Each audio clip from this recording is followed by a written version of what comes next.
Welcome to episode 6 of Rise of a Nation South America. This episode is on Peru. Welcome to the deep dive. You've sent us a fascinating stack of sources, articles, and notes, all centered around the rich and complex history of Peru. That's right. We've got material covering millennia here, from those really ancient cultures laying the groundwork right through colonial times, some pretty intense conflicts. Yeah. And all the way up to the challenging political scene today in the 21st century. So our mission is to unpack all this chronologically, pull out the key moments from these sources. Think of this as your shortcut, basically. We'll hit the surprising facts, the crucial turning points, all based on the stuff you sent. So let's dive in right at the beginning. Yeah, let's start there. Because way before the Incas built their huge empire, these sources show Peru was just, teeming with complex civilizations. Coast, highlands, everywhere. Right, not just the Incas. We're talking Cotos, Chavin, Paracas, Lima, Nazca, Moche, Tiwanaku. Wari, Lambayeque, Chimu, Chincha. The list goes on. It really does. And what's fascinating is how different and, frankly, innovative they were. Like the Paracas, the sources mention them, South Coast, maybe 300 BC. They were using vicuña fibers in their textiles. That's super fine wool. And it apparently took ages for that technique to get up north. Absolutely.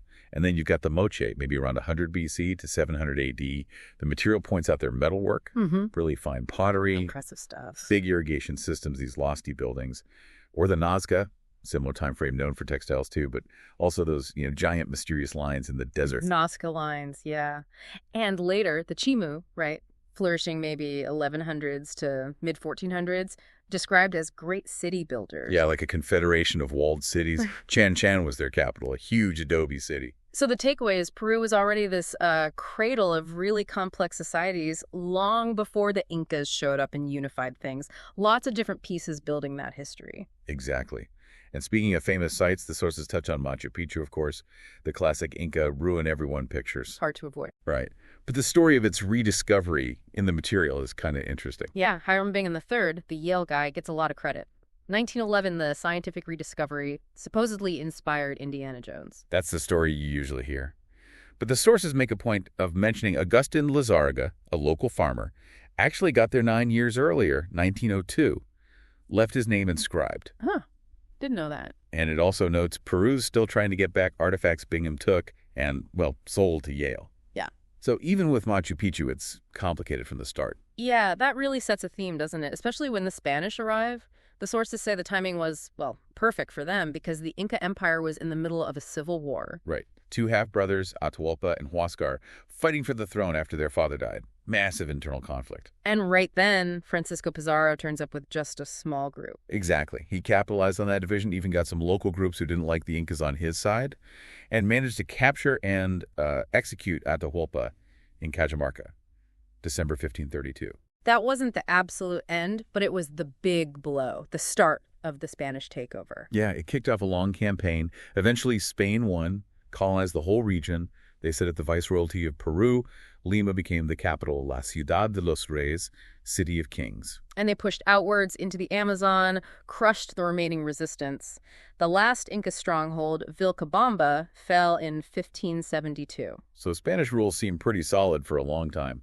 But the material points to economic problems later on, towards the end of the colonial era. How so? Well, Spain created other viceroyalties, like New Granada and Rio de la Plata, which kind of carved up Peru's territory and power. Lima wasn't the only big center anymore. Plus, mining output dropped, textile production decreased. Things are tightening. And the sources suggest this economic squeeze actually fueled some of the indigenous rebellions, like Tupac Amaru II's uprising. Yeah, that's the connection they make. It weakened the colonial structure, created unrest. Okay, so fast forward to the early 19th century. Most of South America is fighting for independence, breaking away from Spain. But Peru, it's different. Very different. It was a major royalist stronghold. Now, events back in Spain, Napoleon invading the liberal constitution of 1812, they did spark some ideas among the Criollas. The Spanish descendants born in the Americas. Right. And there were some early Creole-led rebellions in Peru. But, and this is crucial from the sources, the main power players, the Criollo oligarchy in Lima and the coast, they mostly stayed loyal to Spain. So Peru became the last big holdout for the Spanish crown in South America. Independence wasn't really driven from within. Largely not, according to these sources. It was mostly achieved by military campaigns coming from outside. You had José de San Martín marching up from the south. And Simon Bolivar coming down from the north. Exactly. Two huge figures. The Battle of Ayacucho in 1824, that's highlighted as the decisive victory that really sealed political independence. But even then, Spain didn't officially recognize Peru until, what, 1879, decades later? Yeah, it took a long time. They even tried to get the colonies back, like with a naval battle at Callao in 1866, which failed. And the sources mention pockets of resistance even after Ayacucho. Some Spanish loyalists and even indigenous groups fighting on. That's right. Figures like José Ramón Rodil held out in Callao, Pedro Antonio Olayenta in Upper Peru, and an indigenous leader, Antonio Huachaca, apparently kept fighting until 1839. So, yeah, a really drawn-out process to full independence. Okay, so now we're in the Republican era. Peru's independent, but the challenges don't stop. There's conflict pretty quickly, right, with Ecuador? Yeah, the sources mention a war against Ecuador between 1857 and 1860.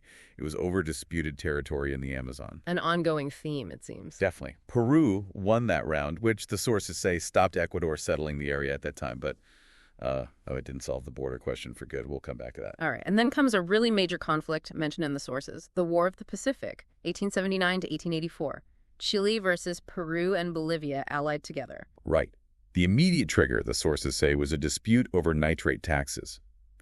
Bolivia imposed a new tax on a Chilean mining company operating in Bolivian territory, which Chile argued violated an 1874 treaty. Nitrates, like fertilizer and explosives, big money back then. Huge money. And that points to the deeper stuff the sources bring up. Both Chile and Peru were heavily invested, or wanted to be, in the nitrate fields in the Atacama Desert. Plus, there was this underlying rivalry for dominance on the Pacific coast. And the sources also mention a contrast in stability, Chile being more stable politically and economically compared to Peru and Bolivia. Yeah, that's flagged as a factor too. So Bolivia raises the tax, the Chilean company refuses to pay, Bolivia cancels their license, seizes their assets to auction them off. And Chile responds. They protest, demand arbitration, argue the treaty is broken. And then on the day the assets were supposed to be auctioned, February 14th, 1879, Chilean troops occupy the port of Antofagasta. Which was Bolivian territory, but the sources note it had a lot of Chilean workers there. Exactly. So boom. Bolivia declares war on Chile in March. And then Chile declares war on Peru in April because Peru had that secret defensive alliance treaty with Bolivia from 1873. Wow, okay. So it escalates fast. What about the actual fighting? The sources give some comparisons of the armies? They do. It suggests that while Peru and Bolivia combined had more men on paper, maybe around 7,000 initially. Chile had better gear. Yes, significantly better, according to the notes. Chile had more modern rifles, better artillery. Peru and Bolivia were using older stuff, even muskets in some Bolivian units. Chile was just better equipped overall. And that made a difference. It seems so. The sources describe Chilean advances, especially down in the south, the Tacna and Arica campaign. They blockaded ports like Arica. There was an amphibious landing near Ilo. And key battles. The Battle of Tacna, May 1880. That's highlighted as a major turning point. The Chilean army beat the combined Peruvian-Bolivian forces pretty badly. And the impact. The sources say it essentially broke the regular armies of Peru and Bolivia. Bolivia, for the most part, was effectively out of the war after Tacna. So Peru was left fighting alone. Pretty much. The Battle of Arica followed in June 1880. The last Peruvian stronghold in that southern region fell. Then the Chileans pushed north towards Lima. The capital. Right. The battles of Chorrillos and Miraflores, just outside Lima, in January 1881. Those battles destroyed Lima's defense lines, and Chilean troops occupied the capital. That must have been devastating. Absolutely. The sources mention some grim details, like finding remains of soldiers buried in makeshift graves after Tacna. They also mention the technology angle, like the submarine telegraph cable between Chile and Peru, and both sides trying to control or cut it. Communication warfare, even back then. Yeah. And notes La Paz, Bolivia's capital, wasn't linked by telegraph, relying on messengers, which made things slow and difficult, even for news getting out. The sources also touch on controversies, atrocities, looting. Yes. Impartially noting that all sides claimed they followed the Geneva Convention, but accusations of atrocities were made. And specifically, the looting and demands for war reparations by Chilean forces in occupied Peru. That sounds like a major point of contention. It is. The material says it's controversial, often downplayed in Chile, but a big source of lingering resentment in Peru. Mentions looting of cultural assets, too, like from the National Library. What about other countries? Did anyone intervene? There's often talk about British involvement. The sources directly address that, calling the idea of official British backing for Chile a myth. It says European powers were neutral, and Chile bought arms from various places, not just Britain. But the U.S. was involved. More actively, yes. They tried to mediate hosted negotiations on a U.S. warship, the Lackawanna. But the sources also mention U.S. interest in the region, and even one U.S. diplomat suggesting the U.S. should consider annexing Peru for a while. Wow, okay, so Yeah. the outcome of the war. Profound. Chile won decisively. They annexed the entire Bolivian coast, the littoral department, and Peru's Tarapacá province, all rich in nitrates and copper. So Bolivia lost its access to the sea completely. Completely. A loss they still commemorate every year, the Dia del Mar. And it left unresolved border issues between Chile and Peru over Tacna and Arica for decades, plus the ongoing Bolivian desire for sovereign sea access. Huge consequences. So after this crushing defeat, Peru enters what the sources call national reconstruction, 1884 to 1895, and there's this second militarism. Right. Military leaders took power again, but unlike the independence heroes, these were guys associated with the defeat. They stepped in because the civilian government seemed weak. There was even a civil war between two of these military figures, Iglesias and Cáceres. More instability. Okay, moving into the 20th century, the sources mention President Sanchez Cerro in the early 1930s. What was that period like? Marked by really fierce political conflict, Sanchez Cerro faced strong opposition from the left-wing APR party, the Apristas. And his response? Pretty brutal, according to the sources. Political repression, executions, imprisonments. It gives the example of a revolt in Trujillo being crushed violently. Sounds like a turbulent time. The sources also mention population changes then. Yeah, suddenly rapid population growth, people moving to cities. And it notes the 1940 census was the last one to use racial categories, and by then, mestizos, people of mixed European and indigenous ancestry grouped with whites, formed the largest group. Okay. Sanchez Cerro is assassinated, and Oscar Benavides takes over. What's mentioned about him? He finalized a treaty with Colombia, ending the Leticia conflict over Amazon territory, though the source focuses on the treaty itself. Initially, he tried an amnesty for the Apristas. But that didn't last. No. Apparently, after another revolutionary attempt, the government cracked down hard on APRA again. And this, the sources say, led to APRA carrying out what are described as Paris acts, like assassinating a prominent newspaper owner. Just more cycles of political violence. Which brings us back to that border dispute with Ecuador. It didn't go away after the 1860 war. Not at all. It kept flaring up. The sources point to three main conflicts in the 20th century. First, the Ecuadorian-Peruvian War of 1941, the War of 41. Right. What happened there? It was short, July 1941. Peru won decisively again. This led to the Rio de Janeiro Protocol, meant to finally settle the border. Peru occupied some Ecuadorian territory, temporarily El Oro and part of Loja province, but withdrew quickly after the agreement. But even that protocol didn't fully stick. Apparently not. The sources stress the border conflict continued after 1941. There was another clash in 1981, the Paquisha War, mentioned briefly. And then the big one, relatively recently, the Cenepa War in 1995. Yeah, and this is highlighted as pretty significant. The sources state it was the last military conflict between countries in the Americas over a territorial sovereignty dispute, at least as of 2025. Wow. Where did this happen? In a remote, undemarcated area around the headwaters of the Cenepa River. Basically, the old dispute boiled over again in late 1994. Was it a major conflict? Not huge in scale. The official death toll mentioned is 94, but highly significant symbolically. And dangerous, the sources note, demining the area was only completed in 2024. And did it finally settle the border? Yes, that's the key outcome. The sources say it was only after the Cenepa War that a definitive peace agreement, the Brasilia Presidential Act, was signed in October 1998, finally resolving the century-and-a-half-long dispute. It took another war to finally end it. Okay, shifting gears to the late 20th century politics, Alberto Fujimori. He comes to power in 1990. Right. And the sources mention something pretty chilling from right before he took office. A secret military plan called Plan Verde, drafted in the late 80s. What did this plan involve? According to the sources, really disturbing things. Genocide targeting poor and indigenous Peruvians, total media control and censorship, and setting up a neoliberal economy run by a military junta. That's quite a plan. And Fujimori's connection. A source, citing the head of the intelligence service, SIN, claims there was an understanding reached. Fujimori, his advisor Montesinos, and some military officers involved agreed Fujimori would basically follow the military's demands outlined in Plan Verde. And did he? The sources state he adopted many of the policies from the plan. Economically, though, didn't things improve initially under him? Inflation was out of control. They did, dramatically so in terms of inflation. The sources cite the numbers, from a staggering 650% in 1990 down to 139% in 1991, then 57% in 1992. A huge drop. But the sources add a caveat. Yes, they make sure to state these policies did not benefit the poorest much, and inequality persisted. So stabilization, yes, but not broad prosperity initially. Then came the auto gulp. The self-coup in 1992, what happened? He was facing opposition in Congress to his reforms. So April 5th, 1992, he just dissolved Congress, suspended the courts, arrested opponents, and grabbed full power. Pretty much.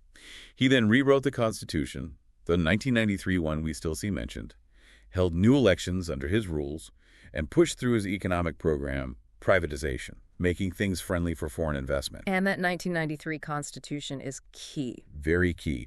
The sources say Fujimorism maintained influence for years through the institutions and laws created then, noting it was written by his supporters without opposition input. But his presidency ended badly. Very badly. Facing prosecution for human rights abuses and massive corruption scandals involving Montesinos, he resigned by fax while visiting Japan in November 2000 and stayed there in self-exile. Didn't he eventually face trial? He did. He was later extradited from Chile, tried in Peru, and convicted in April 2009 for human rights violations. Specifically, he got a 25-year sentence for his role in killings and kidnappings by the Grupo Colina death squad during the fight against Shining Path and MRTA guerrillas. Okay, so entering the 21st century, what's the picture the sources paint? A continued struggle, trying to fight the deep-rooted corruption Fujimori's era exposed, while also keeping the economy growing. And that 1993 Constitution is still the framework. And human rights, marginalization, still issues. Still visible problems, the sources note, even though things improved after the worst of the internal conflict ended. We see a succession of presidents after a caretaker government. Alejandro Toledo, Alan Garcia comes back for a second term. And Fujimori's legacy continues politically. Yes. His daughter, Keiko Fujimori, enters politics in 2006, explicitly aiming to carry on his movement. She's been a major figure, running for president multiple times. What about the political system itself under that 1993 Constitution? How does it work, according to the sources? It's described as a unitary semi-presidential republic. Kind of a mix, some U.S. elements like a written constitution and strong presidency, but also a unicameral Congress and a prime minister appointed by the president, more like some parliamentary systems. So, president is head of state and government, appoints the cabinet, Congress makes laws. What's the dynamic between them? That's where it gets really volatile, based on the sources. Congress has power, yes, they pass laws, but they can also challenge the cabinet with votes of confidence. If the cabinet loses confidence multiple times, the president can dissolve Congress. Like Fujimori did in 92 and Vizcarra tried in 2019. Exactly. But here's the flip side. Congress has huge power over the president, too. They can censure ministers, force them out, and crucially, they can impeach the president. And the grounds for impeachment are? Very broad, according to the sources. The wording in the 93 Constitution about moral incapacity is interpreted so widely that Congress can essentially impeach the president for political reasons without needing specific criminal charges or proof. Which explains the constant turmoil. The sources list the presidents removed or forced to resign under threat just since 2000. Fujimori, though he resigned first, Kuczynski in 2018, Vizcarra impeached in 2020, Castillo impeached in 2022. It creates this revolving door at the top. And there was a court ruling recently that shifted power even more. Yes, a really significant one mentioned from February 2023. The Constitutional Court, whose members are actually chosen by Congress, ruled that the judiciary couldn't oversee Congress's actions. So Congress is basically accountable only to itself. That's how the sources describe the effect, giving Congress absolute control. And this is happening when, as the material also notes, corruption in Congress is seen as widespread, and public disapproval of Congress is extremely high. It's a recipe for instability. It sounds incredibly challenging. But beyond the politics, the sources also touch on Peru's culture, right? The blend of influences. Definitely. It highlights the mix, The indigenous Andean roots, the Spanish colonial layer, plus influences from migrations from Europe, Africa, Asia, and most recently, a huge influx from Venezuela. You see it in the art, from ancient pottery to colonial painting like the Cusco school, right up to modern stuff and the food. Oh yeah, Peruvian cuisine is huge now globally. Yeah. That blend of native ingredients, potatoes, corn, chilies with Spanish techniques, African flavors, Chinese and Japanese influences from immigrants. Ceviche, lomo saltado. Exactly. Lima is mentioned as a major food capital, tons of award-winning restaurants. The sources also mention cinema, starting early in Iquitos. Yeah, an early film hub, surprisingly. And more recently, international recognition with directors like Claudia Llosa. Her film, The Milk of Sorrow, got an Oscar nomination. And sports, it's not just football. Football's the biggest, for sure. Peru's been at the World Cup, won the Copa America twice. But the sources mentioned Pelota Fronton, sort of like squash played with a paddle, is the official national sport. And volleyball, especially the women's team, which won silver at the '88 Olympics, surfing, karate are all popular too. A real mix. Wow. We've really covered a huge span of time there, from those incredibly diverse ancient cultures through the whole Spanish conquest and colonial era. Yeah, the independence struggle, those brutal wars like the War of the Pacific that reshaped the map. The periods of military rule, the recurring conflicts with Ecuador, the whole complex Fujimori period. Right up to the political instability we see described in the 21st century. It really shows how deep the layers are. You've got these ancient traditions, the long impact of colonialism, these cycles of conflict, and this ongoing search for, well, stable government. Absolutely. And thinking about that recent history, especially the power dynamic the sources lay out, Congress having this ability to remove presidents almost at will, and now seemingly above judicial review. It does make you wonder, doesn't it? Given these repeating cycles of instability, this concentration of power described in the sources, what does this pattern suggest about the future, about the prospects for stable, democratic governance in Peru going forward? Definitely a lot to think about there. Thanks for joining us for this deep dive. We hope you found it as insightful as we did. Thank you for watching Episode 6 of Rise of a Nation South America. If you enjoyed this podcast, please like and subscribe for more. Write in the comments what country's rise you would like me to cover next.